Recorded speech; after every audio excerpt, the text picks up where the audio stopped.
Episode 53. Seminggu ini Bu Fatma menunggu kedatangan Haikal. Tapi lelaki mapan itu belum sempat juga mengunjungi mamanya. Karena April 2 hari belakangan ini sakit membuat Haikal lebih banyak menghabiskan waktu bersama April. Huek, ayolah ke dokter sayang. Aku takut kamu malah sakit parah. Sudah 2 hari kamu tidak mau makan. Bujuk Haikal. Tidak apa-apa mas. Palingan mahku kambuh. Jawab April. Kamu sering telat makan. Kadang kalau lagi sibuk kerja. Tapi nanti juga baik mas kalau minum obat. Sahut April. Obatnya mana? Sini mas bantu. Ini udah siang nanti mas telat. Jakarta macet mas. Sudah aku bisa sendiri mas berangkat saja. Tolak April. Yakin kalau ada apa-apa nanti aku hubungi mas segera. Jawab April tersenyum manis sambil memeluk tubuh Haikal. Baiklah aku berangkat ke kantor dulu sebentar siang ini akan aku usahakan pulang cepat. Ucap Haikal mencium kening April lalu segera keluar kamar. Sayang, hari ini kamu libur dulu sekolahnya ya temani mama di rumah. Papa ada urusan sebentar, ujar Haikal pada Vino beruntung bocah lelaki itu mengerti. Setelah Haikal pergi April bergegas ke kamar mandi. Dia sudah memesan 2 tespek kemarin karena merasa tubuhnya lemah. April merasakan kalau dia tengah berbadan 2 sama seperti waktu hamil Vino dulu. Tapi untuk mengatakan pada Haikal, April masih ragu karena takut Haikal sudah berharap banyak padanya. Sedangkan dia tidak hamil jadi April memutuskan untuk mengetesnya sendiri. Beberapa detik menunggu akhirnya April mengangkat tespeknya. Dan ternyata benar garis 2 berwarna pink terlihat jelas. Air mata April mengalir ternyata tebakannya benar dia tengah hamil. Tuhan memberikan dia kepercayaan lagi tak pernah terbayangkan sebelumnya kalau dia akan menikah dan hamil secepat ini. Tapi kini Tuhan memberikan rezeki yang tak terduga menurut April. April segera mandi dia ingin memeriksakan diri ke dokter. Dan memberikan kejutan langsung pada Haikal nanti. Sayang segera mandi temani bunda ke rumah sakit. Ucap April pada Vino. Rumah sakit? Bunda sakit? Tanya Vino tak mengerti. Tidak. Hanya memastikan sesuatu. Ayo. Ucap April dan diangguki patuh oleh bocah tersebut. Selamat ibu usia kandungannya memasuki 4 minggu. Dijaga baik-baik ya. Tanda seru. Terima kasih dok. Sahut April tersenyum manis. Kamu akan jadi kakak sayang. Ucap April menatap Vino yang juga ikut senang mendengar kalau dia akan memiliki adik. Untuk perkembangan lebih lanjut bulan depan bisa kemari lagi. Saya resepkan vitaminnya dan jangan lupa minum susu ibu hamilnya serta makanan bergizi, ucap sang dokter ramah.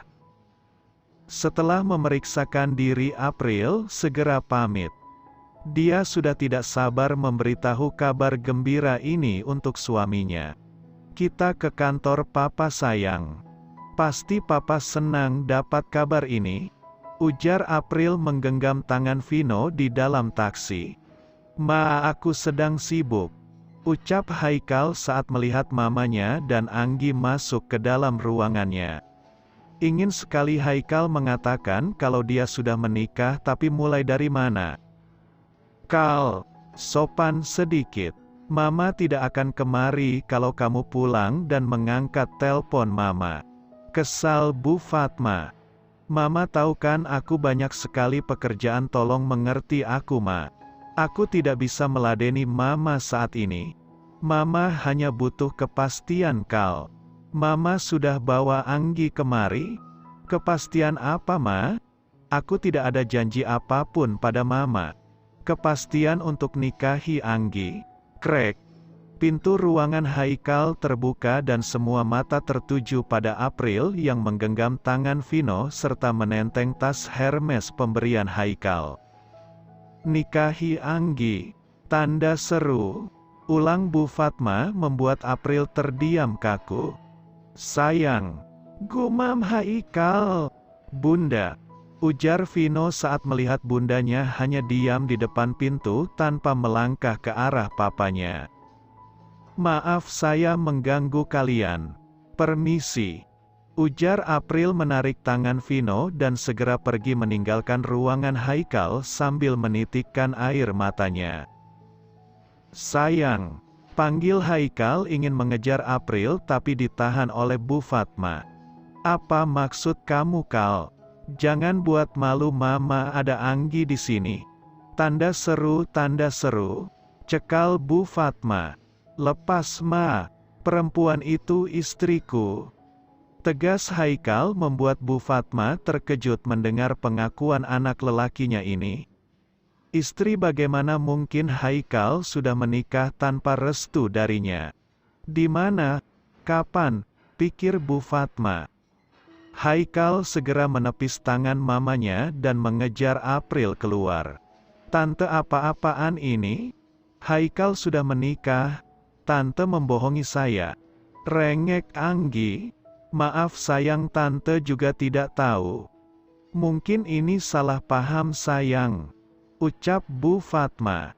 Anggi menghentakkan kakinya kesal dan keluar. Anggi. Maafkan Tante Gi. Kejar Bu Fatma tapi tak digubris oleh Anggi, dia terus pergi meninggalkan Bu Fatma. Gi. Anggi dengarkan dulu penjelasan Tante. Tante bisa minta Haikal untuk menceraikan istrinya nanti Haikal anak penurut Gi. Ucap Bu Fatma terus mengejar Anggi tanpa memperhatikan jalan. Anggi yang terlihat kesal berjalan duluan meninggalkan Bu Fatma di belakang.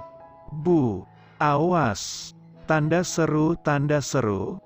Pekik Anita saat melihat mobil melintas kencang sedangkan calon mertuanya ini tak melihat kiri kanan. Anita berlari kencang menarik Bu Fatma. Dan akhirnya mereka berdua terlempar ke jalan membuat semua pengendara berhenti. Anita, Bu Fatma. Pekik satpam kantor yang tahu siapa Anita karena Anita memang sering datang ke kantor Haikal untuk pekerjaan. Tolong bantu angkat ke mobil bawa segera ke rumah sakit. Ujar salah seorang karyawan yang juga tahu kalau Bu Fatma adalah mama Haikal sedangkan Anita adalah pegawai di kantor Damian. Semua ikut membantu dua perempuan ini. Sayang, jangan begini maafkan aku. Ucap Haikal memeluk tubuh April saat sampai di rumah. April yang pulang menggunakan taksi tidak menyangka kalau Haikal menyusulnya pulang. Vino main dulu ya nak. Papa sama bunda mau bicara sebentar. Ujar Haikal yang melihat Vino terlihat bingung karena bundanya menangis. Mas, kenapa kamu tidak bilang kalau kamu sudah dijodohkan? Tapi aku tidak mau sayang. Aku menolaknya. Aku mencintai kamu, keluarga kita, ucap Haikal mencoba menjelaskan pada April. Setidaknya kamu jujur mas padaku. Aku tidak bisa mas menjalankan rumah tangga tanpa restu, aku ingin bahagia mas. Bahagia. Tanda seru, tanda seru. Pekik April tak terima karena Haikal tak jujur padanya. STTT.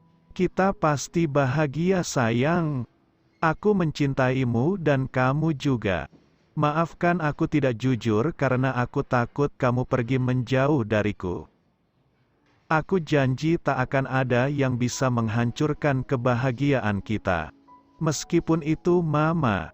Tanda seru, tanda seru. Ucap Haikal mencium kening April tapi April terus menangis dalam pelukan suaminya ini. Ponsel Haikal berbunyi membuat Haikal melepaskan pelukannya dari April. dan segera mengangkat ponselnya. "Halo, segera ke rumah sakit Anissa Mas. Mama dan Sarah kecelakaan," ujar Fajar panik dan segera menutup ponselnya. Haikal mengusap wajahnya kasar. "Kenapa Mas?" tanya April ikut panik melihat wajah Haikal. "Mama kecelakaan. Aku harus segera ke rumah sakit," jawab Haikal cepat. "Mama kecelakaan? Aku ikut Mas," pinta April. "Jangan kamu di rumah saja jaga Vino. Aku segera pulang." Pamit Haikal langsung pergi membuat April merasa bersalah. Karena dia pergi membuat mertuanya tertabrak. Haikal tak ingin memperkeruh keadaan dengan membawa April. "Ada apa ini? Mengapa aku hanya merasakan kebahagiaan sesaat?" batin April yang melihat kepergian Haikal. "Bagaimana bisa mereka kecelakaan?" tanya Haikal yang baru datang pada Fajar. "Bagaimana bisa? Kamu tanya bagaimana bisa, ini semua salah kamu Mas. Kamu membohongi aku dan Tante Fatma." Pekik Anggi menunjuk pada Haikal. "Aku? Tanda seru, tanda seru, tanda seru? Ya.